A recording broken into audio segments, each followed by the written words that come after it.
আল্লাহর ভালোবাসা এরকম? দুনিয়ায় তো কতজনই ভালোবাসার ওয়াদা দিল, 14 তারিখে ফুলও নিল, হোটেলেও খাইলো, পার্সেলও নিল, বাড়ির যে জুতাই পাঠাইলো, ঠিক না? চেহারা দেখলে মনে হয় সব সেট খাওয়া, একটারও আশা পুরো হয় না, ঠিক না? তারপরে ওরা লাইগা আছে, ঠিক না? কেন লাইগা আছে? একবার না পারিলে দেখো শতবার। এই আশায় প্রতি বছর 14 তারিখ আইলি মাতাল হয়ে যায়, ঠিক না?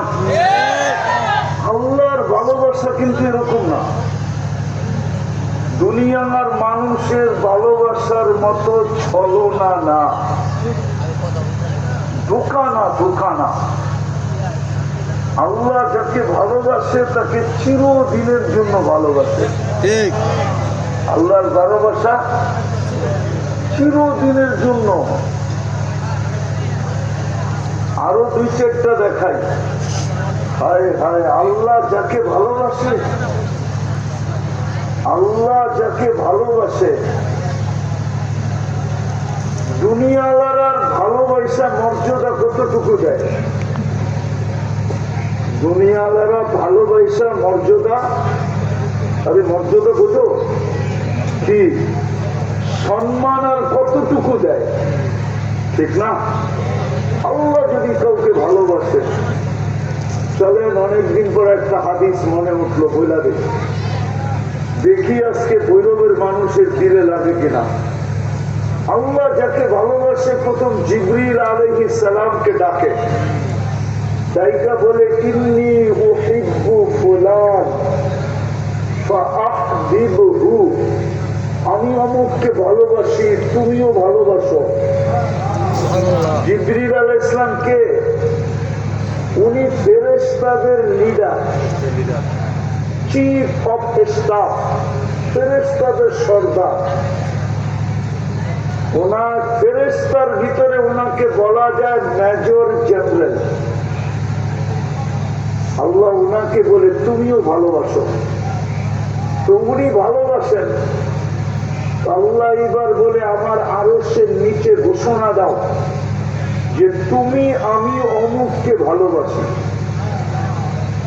মনোযোগ, মনোযোগ, আমি একটা কথা বুঝাইতে চাইতেছি।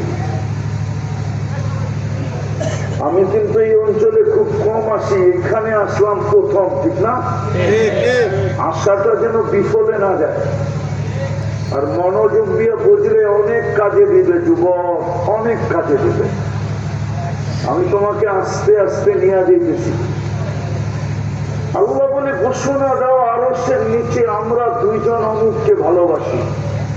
তো জিবরিল আলাইহিস সালাম ঘোষণা দেয় ইন্নাল্লাহা ইউহিব্বু ফুলান, আনা উহিব্বু ফুলান, ইয়া মান তাহতাল আরশ, ও আরশের নিচে যারা আছো, আহিব্বু ফুলান, অমুককে ভালোবাসো। চাই সেটা নারী হোক, চাই সেটা পুরুষ হোক। আরশের নিচে ঘোষণা শেষ হওয়ার পরে আল্লাহ হুকুম দেন প্রত্যেক আকাশে এই ঘোষণা করো। একটু ভালো মতে বোঝো, আমি মূল্যায়ন বুঝাইতে চাইতেছি। দুনিয়ার মানুষ ভালোবাসলে আর কতটুকু মূল্যায়ন করে, কতটুকু মর্যাদা দেয়, কতটুকু সমীহা করে, কতটুকু আর তোমার জন্য করতে পারবে? দুনিয়ার মানুষের কাছে আছেই কি আর করবেই কি? তো সাত আকাশে ঘোষণা হইতে থাকে। সর্বশেষ আল্লাহ হুকুম দেন এবার জমিনে ঘোষণা দাও। তো জিবরিল আলাইহিস সালাম ঘোষণা দেন ইন্নাল্লাহা ইউহিব্বু ফুলান ওয়া আনা উহিব্বু ফুলান, আল্লাহ অমুককে ভালোবাসে, আমিও ভালোবাসি। ওয়াল্লাযীনা ইয়াঈশুনা ফিস সামাই হাত্তা তাহতাল আরশ ইউহিব্বুনা ফুলান, সমস্ত আকাশওয়ালারা এমনকি আরশের নিচে যারা আছে তারাও ভালোবাসে অমুককে। ইয়া মান তাহতা আদিমিস সামা, ও আকাশের নিচে যারা আছো, ও দুনিয়াবাসী, অমুককে ভালোবাসো। তারপরেও আছে ফায়ানজিলু লাহুল কবুল, তার যখন যোগ্যতা জমিনে ছড়ায় দেয়, তখনই যুবক এরকম পাত্র হয়, তখনই যুবক আল্লাহর এরকম পাত্র হয়। আরেকটা হাদিস দিতেছি, খুব মনোযোগ।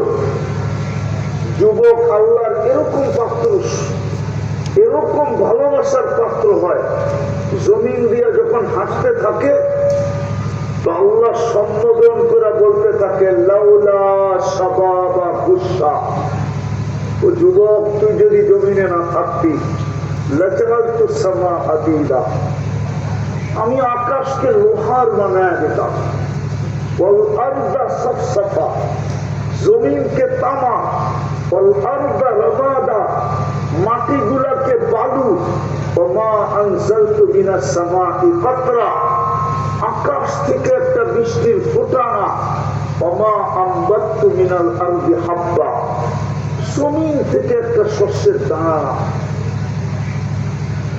বাল আনজালতু আলাইহিমুল আযাবা সাব্বা, একের পর এক আযাব দিয়ে আমি ধ্বংস করে দিতাম। কিন্তু পারি না তো, কিছু যুবকের কারণে পারি না। কেননা যুবক আমার কাছে প্রিয়। এই প্রিয় পাত্রটা যতদিন জমিনে থাকবে ততদিন আমি যা চাই তা করব না।